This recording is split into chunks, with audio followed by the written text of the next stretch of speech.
The spirit of truth is an individuated, dependently originated consciousness.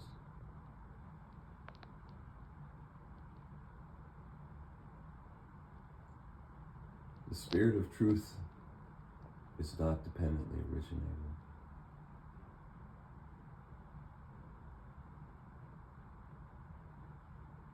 The spirit of truth appears in alignment with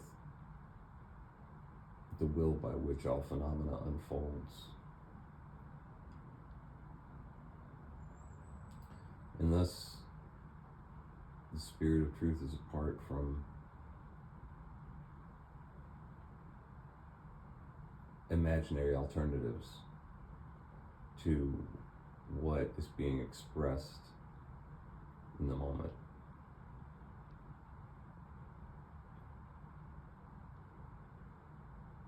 The spirit of truth is like a light that shines on the spiritual heart.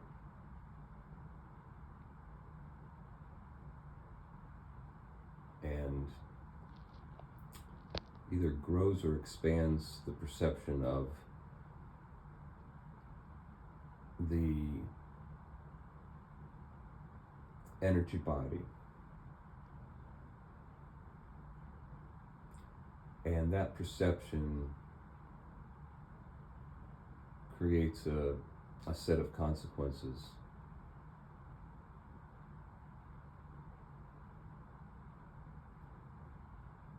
Based on belief. Experience and belief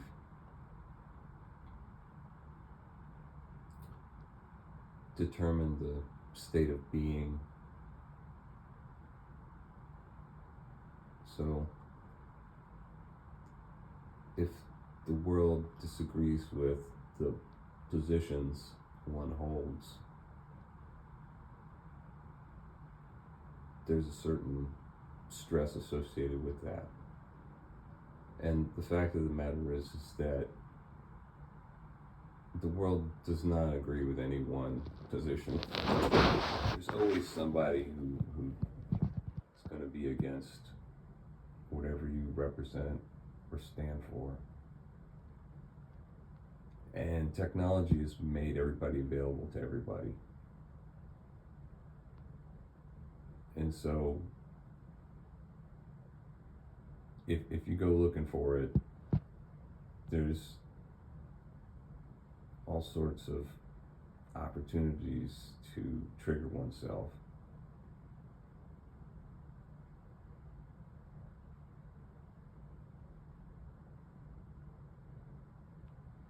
So it's like an acceleration of sorts.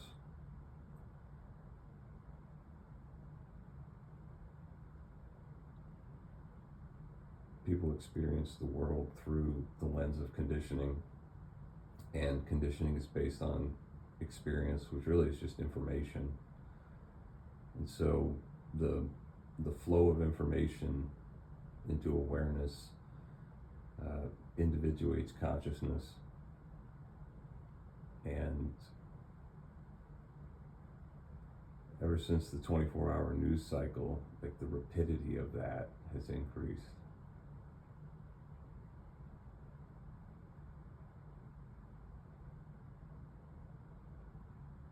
There was a time when the world more or less slept when the test pattern came on the television.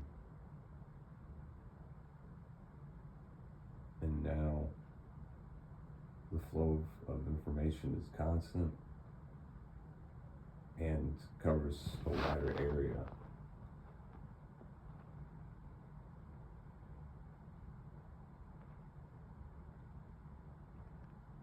So it's like a speeding up of history.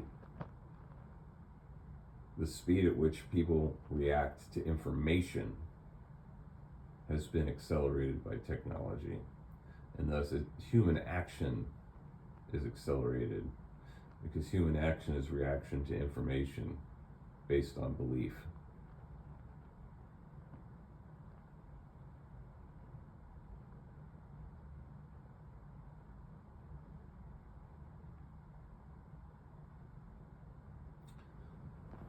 But the attractiveness of positions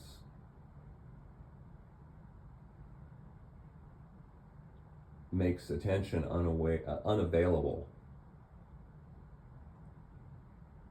for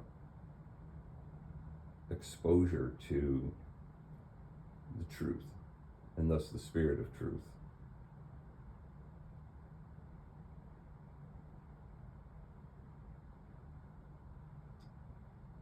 The unindividuated, the individuator,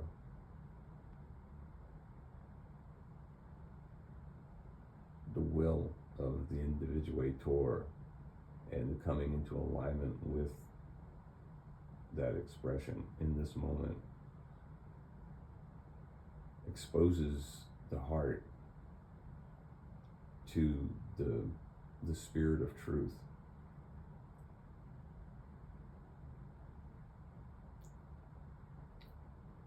And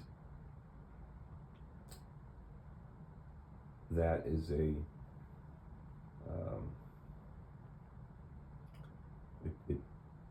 causes sort of an expansiveness, perception of expansiveness and peace.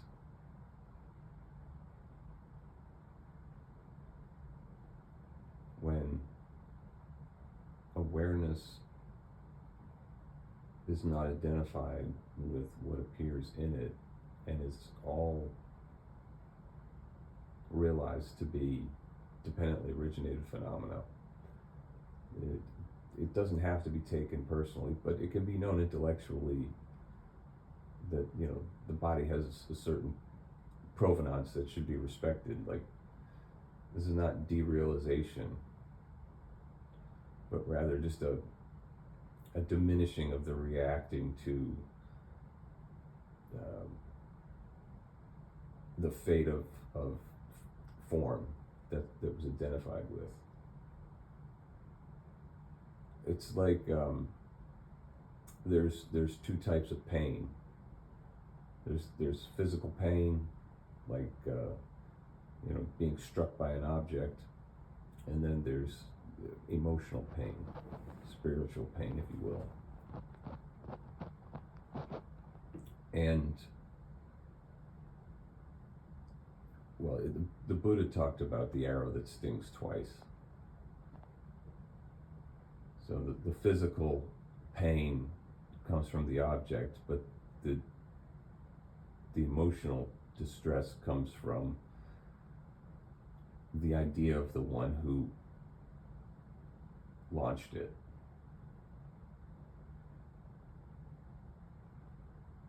Something it's taken personally. This interaction between people, it causes an emotional pain. Whereas if it's not personal, that pain is absent. So if one were struck by an object, like a tree limb is an easy example, the physical pain is there, but there's no taking it personally. The tree is clearly the product of chance, clearly the product of the causal chain. And your shoulder just had a date with that. Those things were going to be in the same place at the same time. There's no emotional pain about it.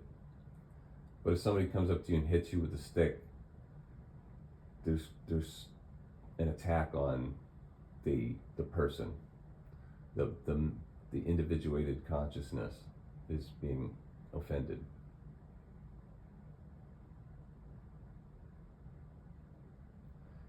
The degree of pain that's felt from such an experience is dependent upon the strength of identification with form.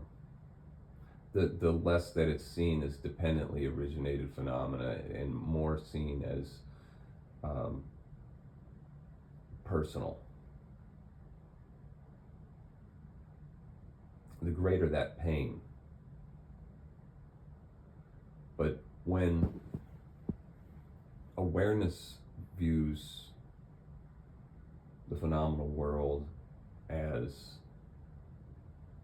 in one sense, homogeneous in its dependently originated nature, what subset of that should be taken personally? The instincts to preserve the body are, I mean, they are constant so long as the form still functions properly. This is not to say that the cell walls should just rupture and, but in a spiritual sense, there's a change in perception that comes with being unidentified with what appears in awareness.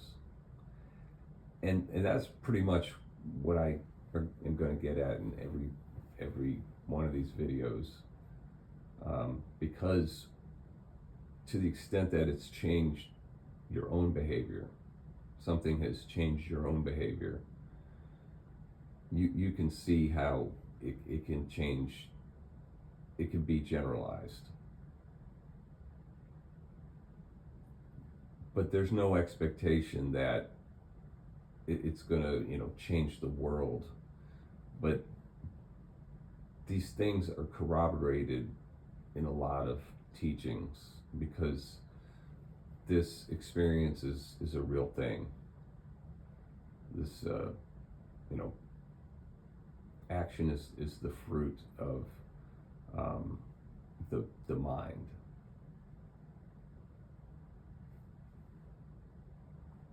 And so, to the extent that the mind colors the energy body, it dictates the state of being, and the quest to seek relief in objects and experiences is driven by that sense of separation. There's an inner void that needs to be filled with something, and that's what motivates a lot of the problems in the world.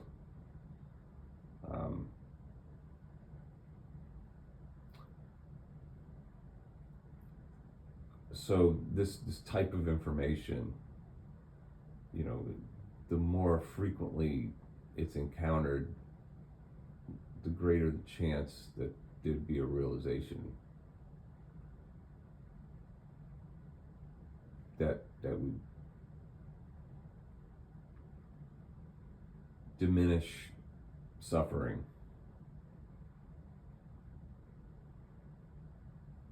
Or eventually eliminate it, because suffering is rooted in desire. And desire is predicated on the delusion that one is what the awareness one is perceives.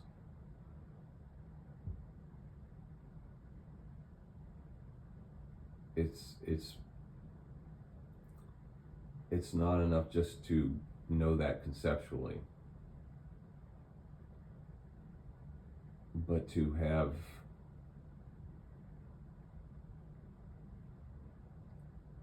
engaged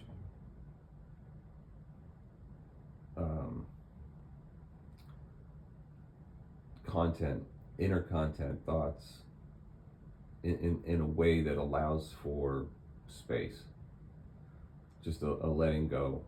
A thought doesn't exist in the absence of attention.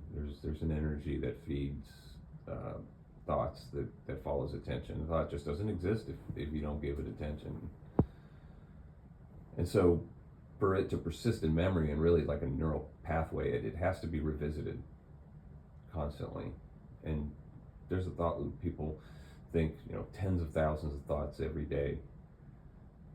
And so those little thoughts, they vie for attention. It's like a Darwinian process by which those thoughts vie for attention. And so they can be superlatively good or bad. And there's like a selection process. But if the thought is positive, there's a longing for it. And if it's in the past and positive, there's a nostalgia for it. And, if the thought is negative, there's a fear for it.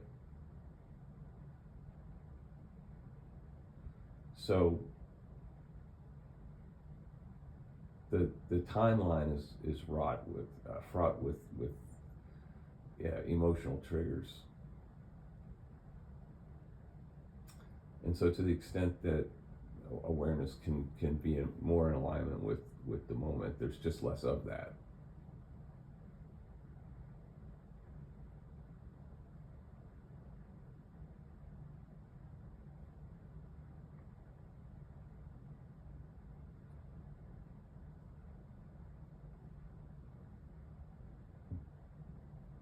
The information,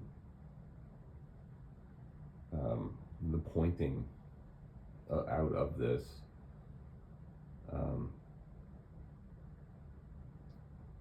can be found in a lot of different teachings in different ways.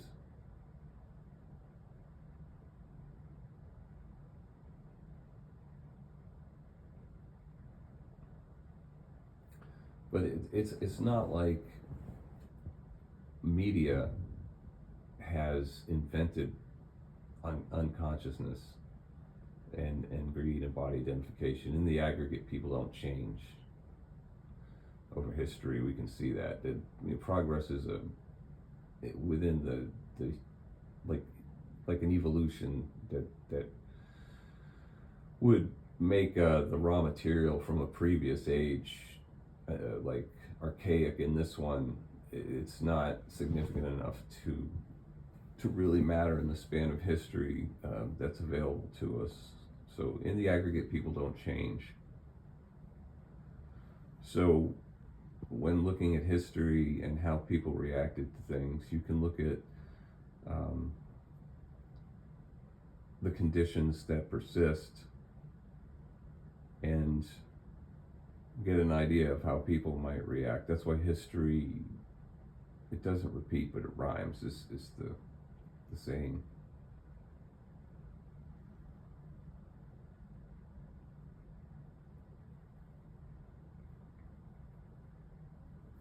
So people were certainly in body identification in the past, but it's possible that there were more people who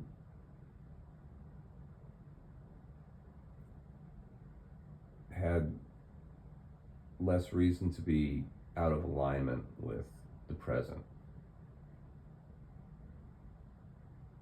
Just speculation.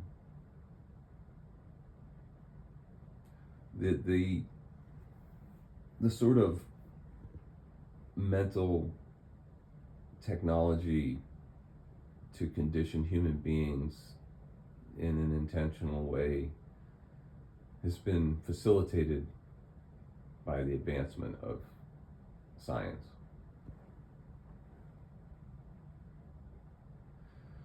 So both the hardware through which it can be delivered and the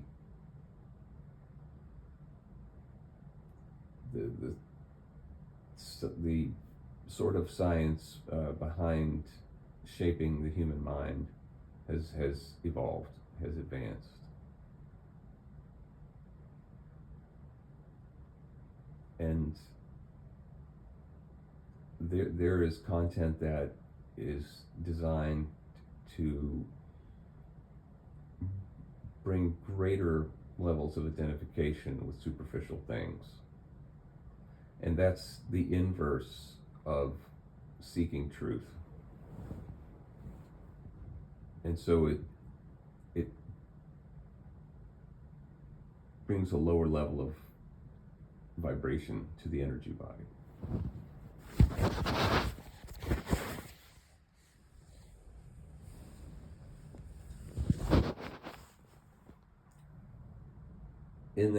In that state of being hemmed in by positionality and identification,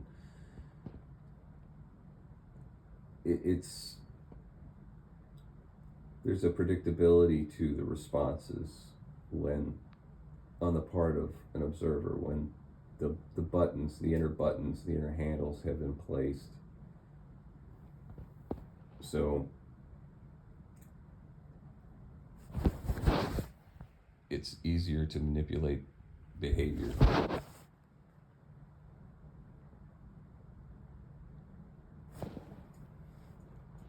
So just be mindful of that. Guard the senses. Meditation can build focus. Meditation starts from awareness being in the gross and moving to the subtle.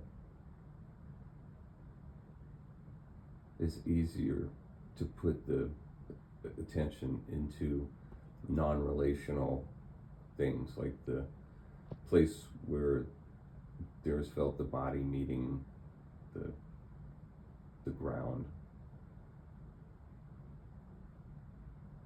It's not relational, so it doesn't pull emotions. So attention, the bandwidth of attention is finite and a zero-sum game. So the less attention is given to relational content, the more alignment there is of it with the moment, and there's something in that. There's a palpability that's not felt in the early stages of meditation, but over time.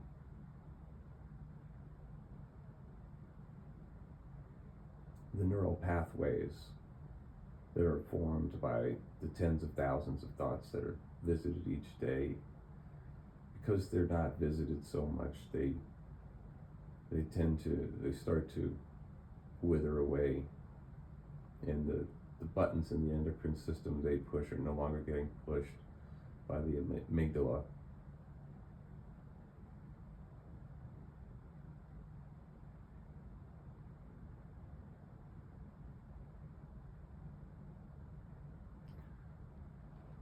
That is a noticeable change, and possibly worth pursuing.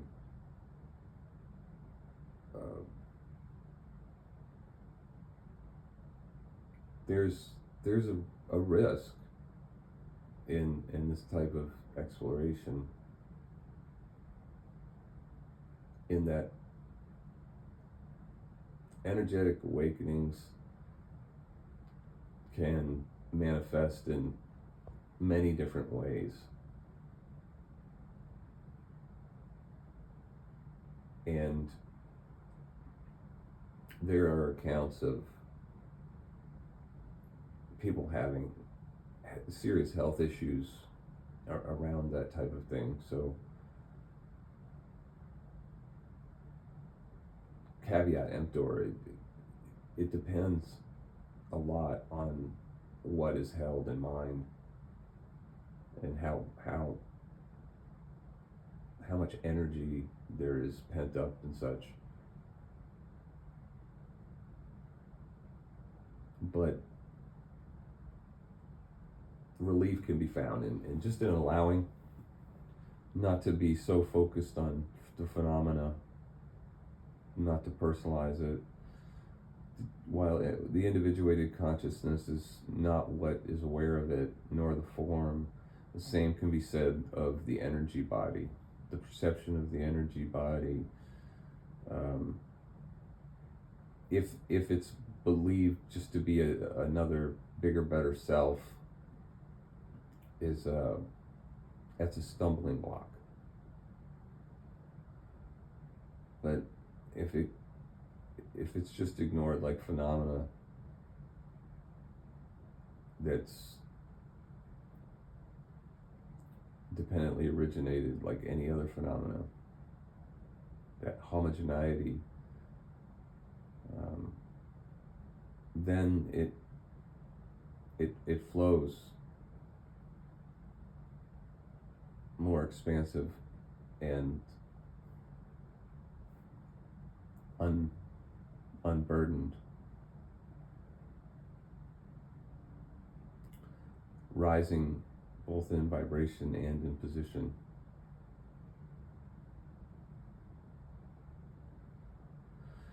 And in such, there's less motivation to pursue things, the planning of which come at the cost of the peace. So the peace of non-reacting eclipses the product of outward pursuits. And so there's an idea that, you know, if that shift could be realized by more, then the world could be a more peaceful place. But really, change begins with changing yourself, and this is not a change that can be imposed on anyone.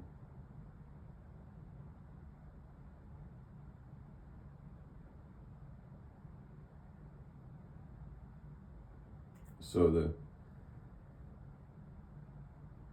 there's not a better way to put this, but the spirit of the Antichrist, at least that I can think of, but the spirit of the Antichrist is the need to control everything. And you can see in human history that regimes have come and gone that have sought to control people at smaller and smaller levels. And as technology progresses, this tendency to want to control things, the spirit of control, it has not left us. But technology creates the idea that it can be done successfully.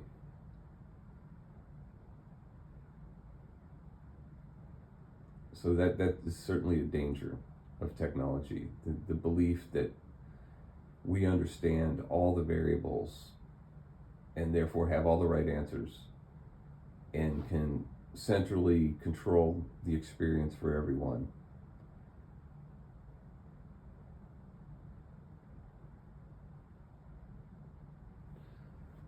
That's what comes from the belief in separation.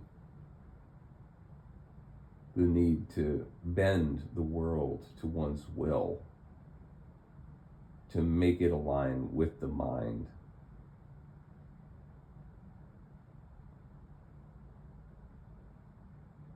That's the product of delusion. The product of I am the body. The product of idolatry.